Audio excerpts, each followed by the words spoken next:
A gente conversa hoje com uma galera que faz a diferença e quebra paradigmas a respeito da cultura de Camaçari. A gente conversa agora com a galera do coletivo Fala Aí Camaçari. Ney Sena, conta pra gente como surgiu o coletivo Fala Aí Camaçari, aqui na cidade de Camaçari.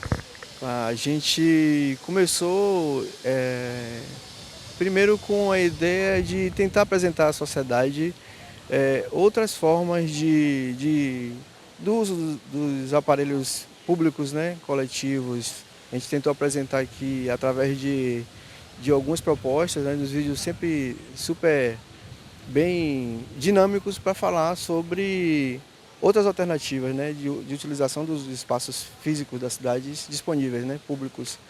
E aí a gente acabou migrando, não intencionalmente, mas de forma natural, para a arte, porque aqui ferve, né, a gente está numa cidade muito bem abençoada no que diz respeito à arte, à cultura. E aí a gente não voltou mais, foi uma paixão, né, que bateu. Emerson Silva, que também faz parte do coletivo Fala Aí Camaçari desde o início, pegou desde o início da trajetória do grupo. Conta pra gente como é que vocês representam a juventude e a diversidade cultural de Camaçari. Cara, eu acho que é até uma certa responsabilidade, né? A gente não se auto-intitula como representante da juventude, né? Mas a gente acaba fazendo um trabalho que toca também nesse nicho, né? E, sobretudo, o nosso papel, o nosso esforço é de projetar essa galera que está fazendo um trabalho, né? Por exemplo, a coisa que de linguagens distintas, isso que é mais interessante, que mostra o quanto a nossa cidade é rica, né? O quanto há de coisas potentes a serem exploradas aqui. Eu acho que o nosso papel, a nossa responsabilidade é muito essa de tentar mostrar o que esses fazedores de cultura, o que esses fazedores de coisas, né? Porque não é só a cultura. Embora a gente tenha meio que enviesado para esse caminho por uma paixão de grande parte do coletivo, ou por conta de suas histórias que tocam de alguma forma a cultura na cidade ou o fazer cultural de alguma forma, né? Então, eu acho que o nosso papel é esse, a representatividade é porque nós somos também agentes culturais nessa cidade. Vai ter agora no dia 1º a festa do Fala Aí Camaçari, dia 1º, nesse sábado agora.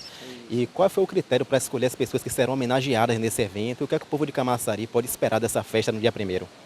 Eita, isso que vai dar um nó, porque assim, a gente acredita, pelas histórias que a gente ouviu e pelas histórias que a gente ainda não ouviu, que tem muita gente, cada um é importante no seu o que fazer, né? Dona Beth de Parafuso, em memória da Dona Anis, muita gente contribuiu e a gente vai avaliar do ponto de vista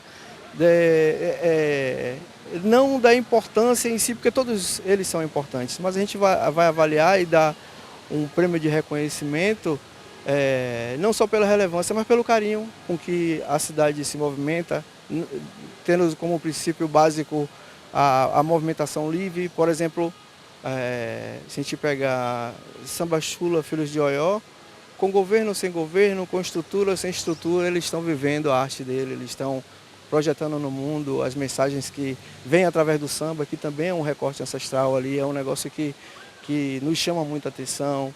Por outro lado, a gente tem a mídia muito bem representada com Sebastião Filmes, que também se movimenta de forma involuntária, é bem orgânico também, independente do governo, independente de onde venha o recurso, os incentivos, eles estão pautando a cidade, eles estão produzindo, né, a cidade, fazendo com que a cidade, cada um em seu ponto, não mais importante, mas importante também, contribui, né, acaba contribuindo. Serão critérios bem de proximidade, de aproximação de valores, né? A gente tem os nossos valores, a gente faz de forma orgânica, com muito carinho, e eu acho que essa é uma das maiores dores nossas, né? Um município como Camaçari, que muito se fala sobre a economia, que é pujante, a economia que abastece, que é impactante para o Estado, e a gente se movimenta e não tem aquele apoio que a gente achava que deveria ter, porque o conteúdo que a gente produz é um produto é um conteúdo interessante para a cidade, que a cidade deveria absorver. 2 anos de coletivo Fala aí Camaçari numa cidade com tanta efervescência cultural. Primeiro falar da influência do capitalismo no processo, né? Muitos projetos bons, eles se extinguem, eles terminam por conta da falta de apoio. E a gente faz de forma bem natural, de forma voluntária, e a gente consegue chegar de verdade aos corações das pessoas que são tocadas pelas histórias que a gente consegue captar ali, né? Através das pessoas que se colocam, né? Dos artistas, das personalidades. Tem muita coisa técnica, a gente busca muito, tipo, Diego Copp, que é um historiador, né, respaldado aqui pelo município, reconhecido fora da Bahia, e é uma fonte que a gente bebe também. Tem muita gente interessante, muita gente importante que a gente já bateu a porta e muita que a gente ainda falta visitar, né? E nesses 2 anos de trajetória, qual momentos que você citaria como marcantes nesse período? Eita, são vários, mas assim, Parafuso é um local que me chama muita atenção, né? Especificamente minha família, a parte de pai, vieram de lá, né? E a gente, quando chega lá, meio que se sentia um morador dali, porque a memória ainda é viva. Meu avô foi delegado dali, meu avô foi o primeiro vereador eleito ali. Meus tios, os primos vieram dali, os encontros da família eram ali. Quando a gente voltou para a cidade para descobrir outras histórias a não ser a da minha família, a gente ficou meio que sensibilizado e achando que ali era um espaço sagrado da minha família, um espaço ancestral, que a gente se sente muito à vontade, né? E se pudesse nem sair de lá tão cedo, porque tem muita gente interessante que vale a pena a visita, né? Eu acho que desafio é uma coisa que é natural, né, do processo, né? E a forma como a gente trabalha também acaba que é um tanto quanto a apresentação de uma linguagem nova. Então, obviamente, a grande dificuldade mesmo é estrutural, né? Eu acho que dá para fazer coisas sem grana ou com pouca grana, mas é muito mais difícil, né? E aí é que vem esse olhar diferenciado para a cidade, o objetivo de projetar as pessoas que fazem a cidade acontecer, né? Porque a cidade é um organismo vivo, a cidade é feita de pessoas, e são essas pessoas com quem a gente quer dialogar, né? Muito mais do que exaltar nomes que já são conhecidos, nomes que são famosos. A gente quer mostrar que existem pessoas que são desconhecidas, mas que têm um trabalho, que têm uma abordagem, que têm uma leitura da realidade do município de forma diferente. Então, assim, a dificuldade é essa, a primeira dificuldade é essa, a mais importante talvez, essa de grana mesmo para manter a estrutura, para fazer as coisas acontecerem da melhor forma possível. E, sobretudo, essa constante tentativa de se manter fazendo o que tem que ser feito, que a gente acredita que tem que ser feito, sem esse apoio, esse esteio de fato, né? Que seria muito mais interessante, muito mais proveitoso para a gente, e a gente pensa que nosso trabalho seria muito mais proveitoso para a cidade. Em média, quantas pessoas fazem parte do coletivo Fala aí Camaçari hoje, em 2025? Aí eu tenho que fazer um de novo, porque na verdade isso que é mais bacana no coletivo Fala aí, né? É muito fluido essa quantidade de pessoas, né?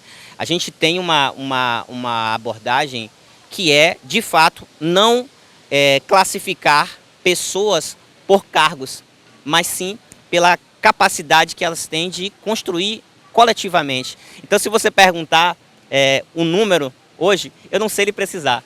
Eu sei que o coletivo de fato é coletivo, e isso me enche de orgulho e de felicidade por fazer parte, né, desse processo de construção a mãos.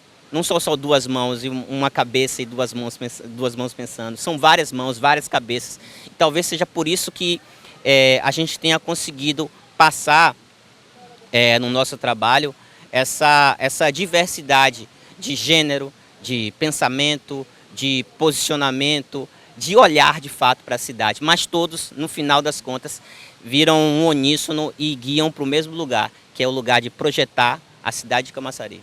E assim, lá atrás, quando começou o coletivo, vocês imaginavam chegar hoje na proporção que tem, chegar na proporção que está hoje? Cara, com certeza não, mas assim, quando a gente faz, isso em tudo na vida, eu acredito nisso, quando a gente faz a coisa baseada em um propósito que vai além da autopromoção e foca em mostrar algo que é tão incrível que talvez na dinâmica do dia, no corre-corre que a gente tem de fazer, a gente não percebe a quantidade de belezas que essa cidade tem, a quantidade de potencialidades que esse município pode servir, pode nos dar e pode construir. Então, sobretudo, é essa a grande dimensão. E imaginar que chegaríamos onde a gente chegou, não, de fato não. Até porque eu penso que a gente é muito cuidadoso em relação a esse tipo de coisa. E que lugar é esse, sabe? O lugar não é um lugar, um pedestal, a gente não é famoso, a gente só está, de fato, dando voz a quem faz a cidade acontecer. E quem é a galera que está desde o começo apoiando? Então, a gente tem alguns parceiros que acreditaram porque viram as matérias e se encantaram. E aí a gente pode falar com muito carinho da CCM, que é uma clínica, da Labor Vida, Crioulos Design, que é um componente nosso do Fala Aí, e uma pessoa que acredita demais. Tem a Torres Gráfica, né, a copiadora, temos mais quem? Das antigas nós temos esses parceiros que acreditaram, né, e estão conosco até hoje. Esse é um destaque especial, um carinho enorme, porque a gente começou por uma finalidade e as pessoas sentiram pela finalidade que a gente estava buscando, né? Então foi interessante, é importante para a gente destacá-los. Por qual motivo vocês decidiram comemorar um aniversário fazendo essa homenagem ao Mestre Miro? Em memória, Mestre Miro, ele teve sua relevância, tem sua importância, né, nos corações da gente, mas ele contribuiu, assim como o Rock de Brasília Boys, assim como a Dona Nildes, assim como tantos outros que passaram, deram sua contribuição e a gente não teve a oportunidade de chegar e fazer o registro de suas histórias em vida. E aí ele é uma pessoa que a gente tem um carinho por aquele lugar que a gente comentou mais cedo de ser de parafuso, né? E a gente entrou em contato com a família, precisava de uma pessoa com esse perfil e a gente resolveu homenageá-lo em nome da família. A gente convidou a família que vai receber uma premiação lá no dia e em nome dele nós vamos presentear todos os outros que a gente que passa lá nos critérios que a gente avaliar, né? Enfim. E qual a importância do Mestre Miro para o Fala Aí Camaçari? Mestre Miro, muita. A cultura popular mexe. Eu sou tocador de viola, assim.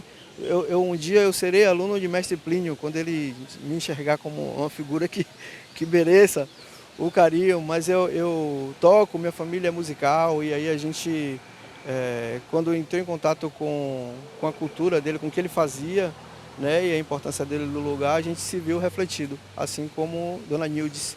Né? Mas Dona Nildes um pouco mais afastada daqui da sede, né? É isso. E assim, para aquelas pessoas que acreditam na cultura como uma forma de transformação social, qual mensagem você deixa para essas pessoas?